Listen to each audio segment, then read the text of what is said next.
Well, hey everybody, welcome to my channel. Well, I did not expect to be making a video about new compact cameras after the one that I just did, saying where I said that I didn't expect there to be, especially in the Panasonic Lumix line, updated compact cameras.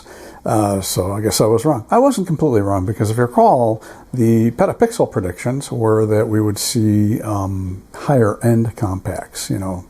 So in the $1,000 range, which is not what this new compact that Panasonic Lumix has come out with. So the ZS99, which is actually an update to the ZS80 and TZ95, I think. So, you know, this is a under $500 camera. So not something that I think enthusiasts are going to be that interested in. You know, the 20 megapixel sensor, I think the last one had an 18 megapixel sensor, but we're talking a 1/2.3 type sensor. So this is a sensor that's smaller than the sensor in, you know, flagship phones. I mean, the iPhone 16 Pros, they have a 1/1.14 inch sensor, so that's actually a fairly sizable difference between 1/2.3. Also, you know, they updated the G95 to the G97. In both cases, both the compact and the G97, they have gone from a micro USB port to a USB-C port. And that is mainly, I think, to be able to continue selling these cameras in the European Union, where they have regulations saying you have to have USB-C. That's probably why Apple put USB-C on the latest on their latest phones. Interestingly, though, these ports aren't any faster than the old micro USB ports. I mean, they're still a USB 2 speed. So you're not going to get any faster transfers.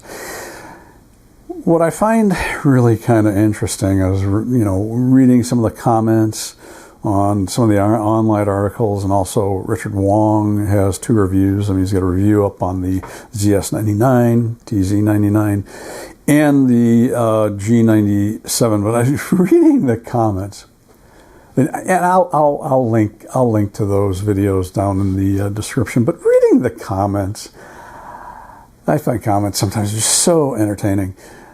You know, a lot of griping on the ZS/TZ99. They took the viewfinder off. Okay, yeah. The viewfinder in the previous version of the camera was, it's kind of hard to put a good electronic viewfinder in a small camera, so wasn't great. Sensor size, they're having a problem with that. Why wasn't it a 1-inch sensor? Well, that line of cameras is not a 1-inch sensor line. It's not. So for a 1-inch sensor, you have to go to the ZS/TZ100-200 line. So yeah, would be nice if they would update this camera, the ZS200. By the way, this is my ZS200, which is actually a ZS200D. The only difference is it's got an OLED screen rather than LCD on the older models, and that's it. And the story is that Panasonic supplier quit supplying them with the LCDs, so they went to an OLED. Yeah, if they updated this, that would be cool. As I mentioned in the previous video, I would like to see built-in ND filters. That would be great. Maybe a filter thread on the lens. The people who are griping about this camera in those comments, even if there was a viewfinder, and even if the sensor was a little bit bigger, 90% of these people would not buy this ZS/TZ99, and they're not going to do it. Probably my guess is that a phone takes better images than, in a lot of instances, than the camera will.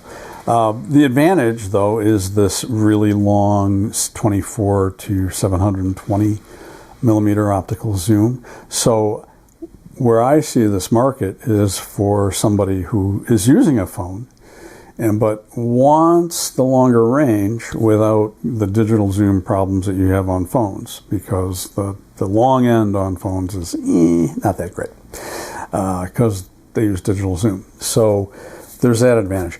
What I always wonder, and there's a little bit of this in these cameras, but you know, when you're using a small sensor, you're going to have a fairly high readout rate because it's not very big, so it doesn't take long to read out the chip.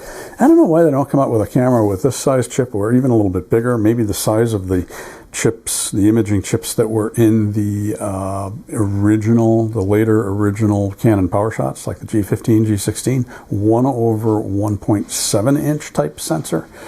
And using some computational photography, doing the multiple shot thing that cameras can do. These cameras have electronic shutters. They also have a mechanical shutter, but you can switch between the two. So in electronic shutter mode, why can't they do this? Now, they do include, this ZS200 does have a high dynamic range setting.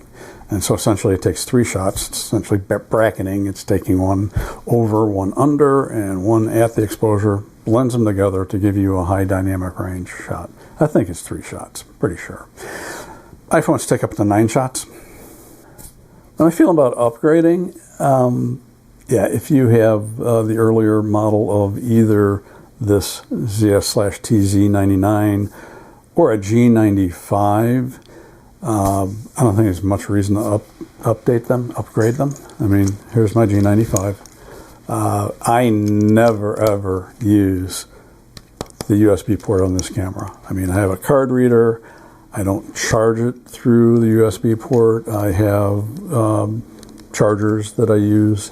So why would you replace this with what's essentially the same camera with a USB-C port? That makes no sense. So if you have one of these, hang on to the one you got.